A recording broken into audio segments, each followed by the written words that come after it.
സംസ്ഥാനത്ത് സ്വർണ്ണവില കുറഞ്ഞു. പവന് 1360 രൂപ കുറഞ്ഞെന്നാണ് വിപണിയിൽ നിന്നുള്ള റിപ്പോർട്ടുകൾ പറയുന്നത്. ഗ്രാമിന് 170 രൂപ കുറഞ്ഞിട്ടുണ്ട്. ഒരു താൽക്കാലികമായ ആശ്വാസം എന്തായാലും സ്വർണം വാങ്ങാനിരിക്കുന്നവർക്ക് വരുന്നുണ്ട്. ഇന്ന് സ്വർണത്തിന് ഒരു പവന് മാത്രം കുറഞ്ഞത് 1360 രൂപയാണ്.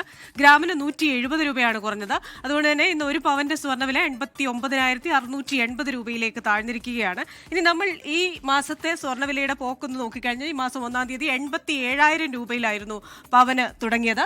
അവിടെ നിന്ന് പതുക്കെ ഓരോ ദിവസവും കൂടി, ചില ദിവസങ്ങളിൽ 2 തവണ വില കൂടി. അങ്ങനെ അത് 91,040 എന്ന ചരിത്ര വിലയിലേക്ക് എത്തി. പല തവണ ചരിത്രം കുറിച്ചതിന് ശേഷം വീണ്ടും ഇന്നലെ 91,040 രൂപ പവൻ എന്ന നിലയിലേക്ക് എത്തി.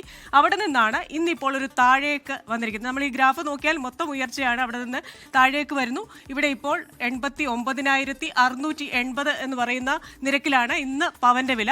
ഗ്രാമിന് 170 രൂപയാണ് കുറഞ്ഞിരിക്കുന്നത്. 2 കാരണങ്ങളാണ് ഈ സ്വർണ്ണവില കുറയാനുണ്ടായത്. ഒന്ന്, ഗസയിൽ സമാധാന കരാറുണ്ടായത്. അപ്പോൾ ഇനി സമാധാനം വരാൻ പോകുന്നു, ആശങ്കയില്ല. അതുകൊണ്ട് തന്നെ സുരക്ഷിത നിക്ഷേപമെന്ന് മിനിങ്ങാന്ന് വരെ കരുതിയിരുന്ന സ്വർണം വിട്ട് വീണ്ടും ആൾക്കാർ സ്റ്റോക്ക് മാർക്കറ്റിലേക്കും ബാങ്ക് നിക്ഷേപങ്ങളിലേക്കും ബോണ്ടുകളിലേക്കും ഒക്കെ പോകാൻ തുടങ്ങി. 1.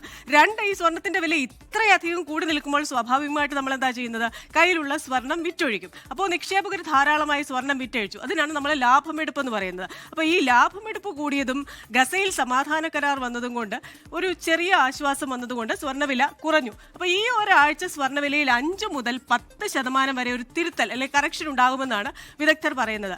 തിരുത്തൽ എന്ന് പറഞ്ഞു കഴിഞ്ഞാൽ സ്വർണം ഇങ്ങനെ കുതിച്ചു പോകുന്നു, ലാഭമെടുപ്പ് ഉണ്ടാകുന്നു. ആ സമയത്ത് വിറ്റൊഴിഞ്ഞ് മറ്റ് ആസ്തികളിലേക്ക് ആൾക്കാർ പോകുന്നു, വീണ്ടും ഇവർ തിരികെ വരും. അതുകൊണ്ട് തന്നെ ഈ ആഴ്ചയ്ക്ക് ശേഷം ഇതൊരു താൽക്കാലിക ആശ്വാസമാണ്. ഈ 5 മുതൽ 10% കറക്ഷൻ കുറവുണ്ടായാൽ പോലും വീണ്ടും സ്വർണ്ണവില കൂടാനൊരു സാധ്യതയാണ് വിദഗ്ധർ പറയുന്നത്. S K.